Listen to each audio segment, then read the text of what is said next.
తెలంగాణ రాష్ట్ర హైకోర్టులో బీసీ రిజర్వేషన్ల అంశానికి సంబంధించినటువంటి విచారణ ఎట్టకేలకు ముగిసింది. ఈ క్రమంలో తెలంగాణ రాష్ట్ర హైకోర్టు మాత్రం సంచలన నిర్ణయానికి అయితే వచ్చినటువంటి పరిస్థితి. రేవంత్ సర్కార్కి అయితే ఎన్నికల సమయం వేళ బిగ్ షాక్ తగిలినటువంటి పరిస్థితి మనం చూస్తున్నాం. ప్రభుత్వం తీసుకొచ్చినటువంటి జీవోఎంఎస్ నంబర్ 9పై పూర్తి స్థాయిలో స్టే విధించినటువంటి పరిస్థితి. ప్రభుత్వం తరపున 2 వారాల్లో కౌంటర్ దాఖలు చేయాలని కూడా ఇప్పటికే హైకోర్టు ఆదేశించింది. మరో 4 వారాల్లోపు పూర్తి స్థాయిలో విచారణ అయితే వాయిదా వేసినటువంటి పరిస్థితులు మనం చూస్తున్నాం. గత కొంతకాలంగా స్థానిక ఎన్నికల నిర్వహణకు సంబంధించి కావచ్చు, బీసీ రిజర్వేషన్ల అంశానికి సంబంధించి వాటి అమలుకు సంబంధించి రేవంత్ సర్కార్ అయితే ఒక వడివడిగా అడుగులు వేస్తూ ముందుకు సాగే ప్రయత్నం చేసింది. ఈ క్రమంలో 42% బీసీ రిజర్వేషన్ల అమలుకు సంబంధించినటువంటి వచ్చినటువంటి జీవోఎంఎస్ నంబర్ 9ని నినదిస్తూ అదే సందర్భంలో వ్యతిరేకిస్తూ కూడా 2 పిటిషనర్ ముందుగా రాష్ట్ర హైకోర్టులో తన పిటిషన్ దాఖలు చేయగా, మరో పిటిషనర్ దారు ఎట్టకేలకు సుప్రీం ధర్మాసనంలో తాజాగా తన పిటిషన్ దాఖలు చేసినటువంటి పరిస్థితి. అయితే సుప్రీం ధర్మాసనం నుంచి ప్రభుత్వానికి కాస్త ఊరట లభించినప్పటికీ కూడా రాష్ట్ర హైకోర్టుల నుంచి మాత్రం ఎదురు దెబ్బ తగిలినటువంటి పరిస్థితి మనం చూస్తున్నాం. ఇవాళ తెలంగాణ రాష్ట్ర వ్యాప్తంగా ఉదయం 10:30 ప్రాంతంలో స్థానిక సంస్థల ఎన్నికల నిర్వహణకు సంబంధించి నోటిఫికేషన్ కూడా విడుదలైనటువంటి పరిస్థితి. అదే స్థలంలో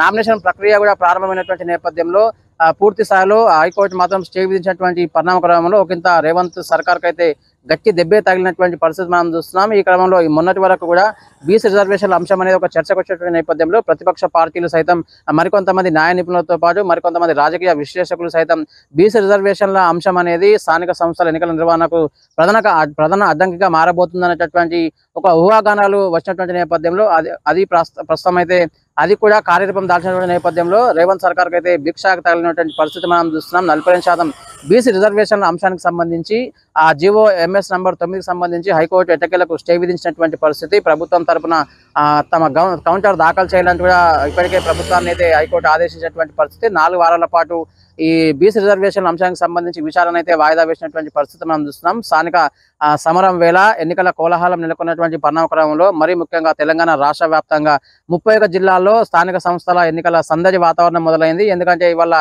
ప్రకారం 10:30కి నోటిఫికేషన్ విడుదలైనటువంటి పరిస్థితి. అదే క్రమంలో నామినేషన్ల ప్రక్రియ కూడా ప్రారంభమైనటువంటి నేపథ్యంలో ఒకంత ఎన్నికలకు మార్గం సుగమమైనటువంటి అనుకున్నటువంటి కొంతమంది ఆశాభావులకు అయితే పూర్తిస్థాయిలో చేదు అనుభవం ఎదురైనటువంటి పరిస్థితి. ఈ క్రమంలో హైకోర్టు స్టే విధించినటువంటి నేపథ్యంలో ఎన్నికలపై కూడా తీవ్ర స్థాయిలో పెను ప్రభావం పడే అవకాశం ఉందంటూ మరికొంతమంది రాజకీయ విశ్లేషకులు భావిస్తున్నారు. ఈ క్రమంలో ఎన్నికలకు సంబంధించి, ఎన్నికల నిర్వహణకు సంబంధించి స్థానిక సంస్థల ఎన్నికల నిర్వహణ అనేది అటకెక్కే అవకాశం ఉందంటూ కూడా మరికొంతమంది అయితే చెప్తున్నటువంటి పరిస్థితి మనం చూస్తున్నాం. ఈ క్రమంలో ఒకవేళ ఎన్నికలకు బ్రేక్ పడే అవకాశం ఉంటే రేవంత్ సర్కార్ ఏం చేయబోతుంది? సుప్రీం ధర్మాసనంలో కాస్త ఊరట లభించినప్పటికీ కూడా రాష్ట్ర హైకోర్టు నుంచి ఎట్టకేలకైతే ప్రతికూల పరిస్థితులు వచ్చినటువంటి నేపథ్యంలో మరి రేవంత్ సర్కార్ ఎలాంటి ప్లాన్లతో, ఎలాంటి ప్రతివ్యూహాలతో ముందుకు వెళ్ళబోతుంది అనేది ప్రస్తుతం చర్చనీయాంశమైనటువంటి పరిస్థితి మనం చూస్తున్నాం. అయితే ప్లాన్ బి ప్రకారం ముందుకు వెళ్లే అవకాశం తప్ప మరే ఇతరత్ర అవకాశం ప్రభుత్వానికి అయితే లేదంటూ కూడా మరికొంతమంది న్యాయ నిపుణులు అయితే చెప్తున్నటువంటి పరిస్థితి. ఒకవేళ 42% బీసీ రిజర్వేషన్ల అమలుకు సంబంధించి ఇప్పటికే హైకోర్టు స్టే విధించిన నేపథ్యంలో ఆ విచారణ కాస్త 4 వారాల పాటుగా వాయిదా పడినటువంటి పరిణామ క్రమంలో రేవంత్ సర్కార్ ప్రతివ్యూహాలు పన్నజమే కాకుండా పాత రిజర్వేషన్ల ప్రకారం మాత్రమే ఎన్నికలకు వెళ్తే కనుక ఎలాంటి అడ్డంకి ఉండబోదని కూడా మరికొంతమంది చెప్తున్నటువంటి పరిస్థితి. అంటే పాత రిజర్వేషన్ల ప్రకారం అంటే దాదాపు 23% మేర బీసీ రిజర్వేషన్లు అమలు పరుస్తూనే ఆ పాత పద్ధతిని అనుసరిస్తూనే ఎన్నికలకు వెళ్లాల్సిందిగా పలువురు సూచనలు చేసినటువంటి పరిస్థితి మనం చూస్తున్నాం. అయితే తెలంగాణ రాష్ట్ర హైకోర్టులో దాఖలైనటువంటి బీసీ రిజర్వేషన్ల వ్యతిరేక పిటిషన్కు సంబంధించి ఈ అక్టోబర్ 8 నుంచి అక్టోబర్ 9 ఈ 2 రోజులలో హైకోర్టులో వాదనలు వినిపించినటువంటి పరిస్థితి. ఆ వాదనలను విన్నటువంటి కోర్టు ఎట్టకేలకైతే జీవోఎంఎస్ నంబర్ 9పై స్టే విధించినటువంటి పరిస్థితులు మనం చూస్తున్నాం.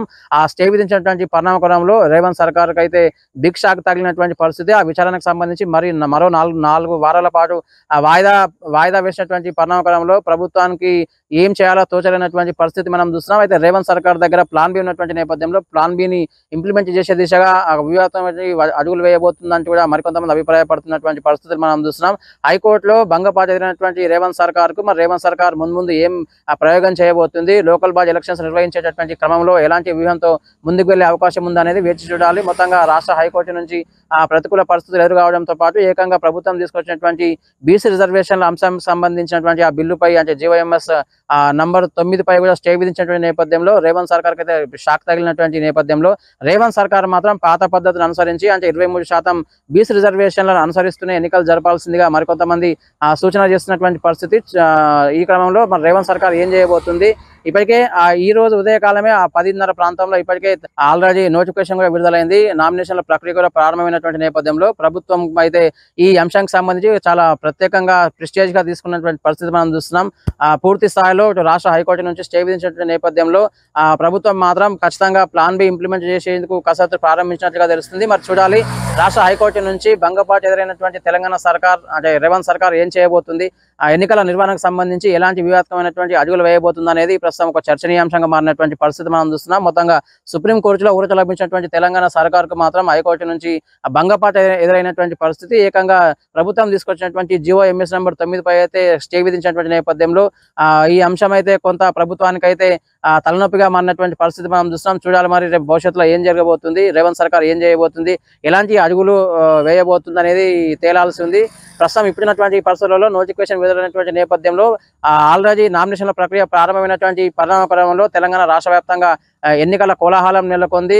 మారుమూల ప్రాంతాల్లో పూర్తి స్థాయిలో ఎన్నికల నగారం మోగినటువంటి నేపథ్యంలో ఆశావాహులకింత ఓటర్లను ప్రసన్నం చేసుకున్న ప్రయత్నంలో నిమగ్నమైనటువంటి పరిస్థితి. మరి చూడాలి హైకోర్టు వచ్చినటువంటి ఆదేశాలు, హైకోర్టు నుంచి వచ్చినటువంటి ఆదేశాలు బీసీ రిజర్వేషన్లపై ప్రభావం చూపే అవకాశం ఉందా, లేదంటే ఏకంగా స్థానిక ఎన్నికల నిర్వహణకు సంబంధించినటువంటి ఆ పరిస్థితులు సంక్లిష్టంలో పనిచేసే అవకాశం ఉందా తేలాలంటే మనము మరికొన్ని రోజులు ఆగవలసిందే.